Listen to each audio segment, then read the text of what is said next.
আসসালামু আলাইকুম প্রিয় শিক্ষার্থীবৃন্দ, পিওর লার্নিং একাডেমি চেকপোস্ট রংপুরের ইংলিশ ব্রাঞ্চ ইংলিশ টক নেস্টে সকলকে স্বাগতম। আজকে আমাদের টপিক হচ্ছে লেটার। ইংলিশের টোটাল লেটার রয়েছে 26, যাদের একত্রে বলা হয় অ্যালফাবেট। গ্রিক শব্দ আলফা এবং বিটা চিহ্নিত করা রয়েছে আলফা এবং বিটা থেকে এই অ্যালফাবেটের উৎপত্তি। এখানে বলা হয়েছে লেটারের প্লুরাল হয় কিন্তু অ্যালফাবেটের প্লুরাল হয় না। কেন হয় না? কারণ অ্যালফাবেট স্বয়ং 26টি বর্ণের সমষ্টি। অ্যালফাবেট শব্দের অর্থ বর্ণমালা। 3টি ক্ষেত্রে প্লুরাল করতে অ্যাপোস্ট্রোফি এস ব্যবহৃত হয়। যে অ্যাপোস্ট্রোফি এস, এমনি জেনারেলি আমরা প্লুরাল করার ক্ষেত্রে বয় বয়েজ করি, গার্ল গার্লস করি, কোনো প্রকার অ্যাপোস্ট্রোফি এস ব্যবহার করি না। কিন্তু 3টি ক্ষেত্রে আমাদের অ্যাপোস্ট্রোফি এস ব্যবহার করতে হয়।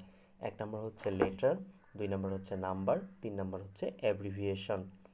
অ্যাব্রিভিয়েশনটা হচ্ছে কোনো শব্দের সংক্ষিপ্ত রূপ। তো আমরা প্রথমে লেটার সম্বন্ধে জানবো। লেটার যদি এ বলি, এর প্লুরাল মানে এ গুলি, এগুলোকে প্লুরাল করতে গেলে এ অ্যাপোস্ট্রোফি এস লেখা হয়। ক থেকে ক গুলি যদি আমরা করতে যাই, ক কস, ক এরপর অ্যাপোস্ট্রোফি এস লেখা হয়। এরপর নাম্বারের ক্ষেত্রে 4 গুলি যদি বলি, 5 গুলি বলি, 6 গুলি বলি, 4 4 অ্যাপোস্ট্রোফি এস বা ফোর্স, 11 ইলেভেন্স, 122 122s।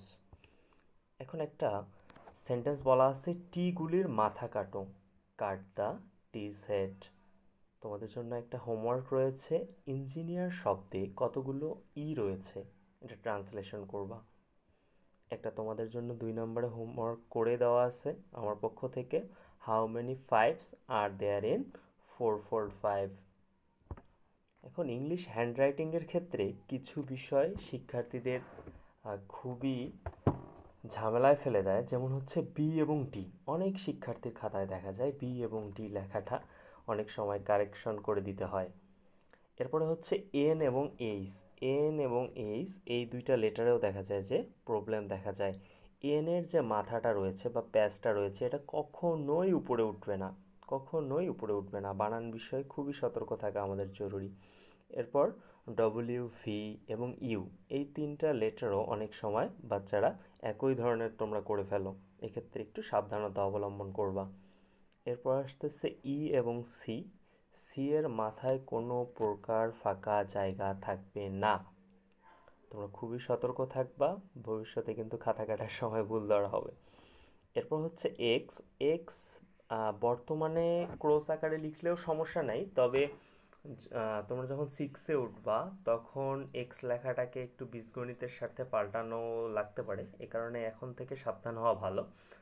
তো এই এক্স এর উচ্চারণটা ই কে এস, এক্স এরকমভাবে উচ্চারণ হয় কে এস দ্বারা, আর মাঝে মাঝে জি জেড দ্বারা উচ্চারণ হয়। দুইটা উদাহরণ দেওয়া আছে, একটা হচ্ছে বক্স, বক্সটা উচ্চারণ হবে বক্স, আর একটা হচ্ছে এক্সাম, EGZAM, এভাবে উচ্চারণ হবে এক্সাম।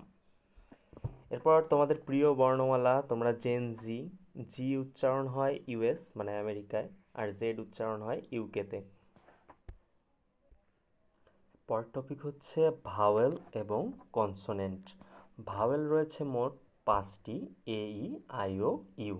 এগুলোর সামনে আর্টিকেল হিসাবে অ্যান ব্যবহৃত হয়।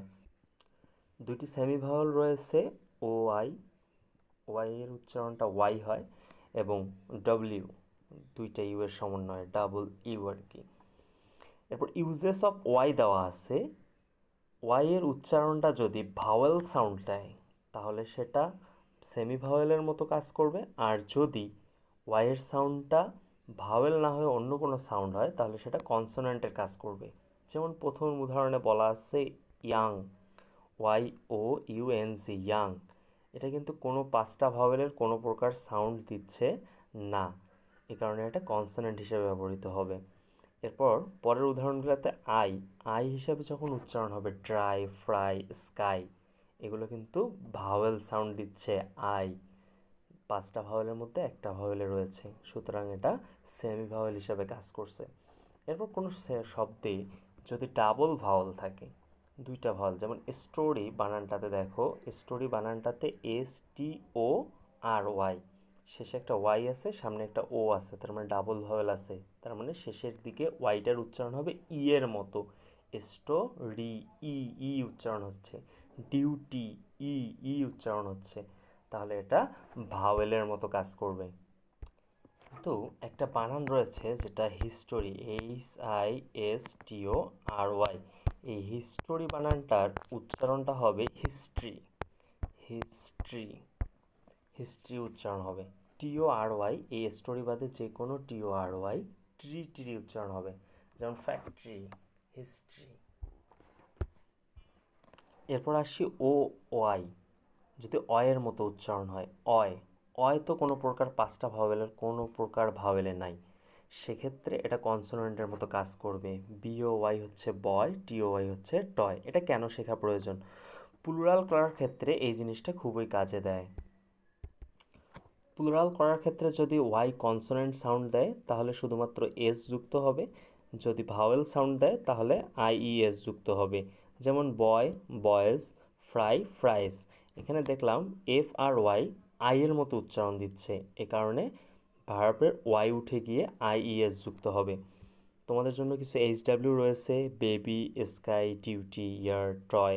এগুলো তোমরা হোমওয়ার্কটা করে দিবে।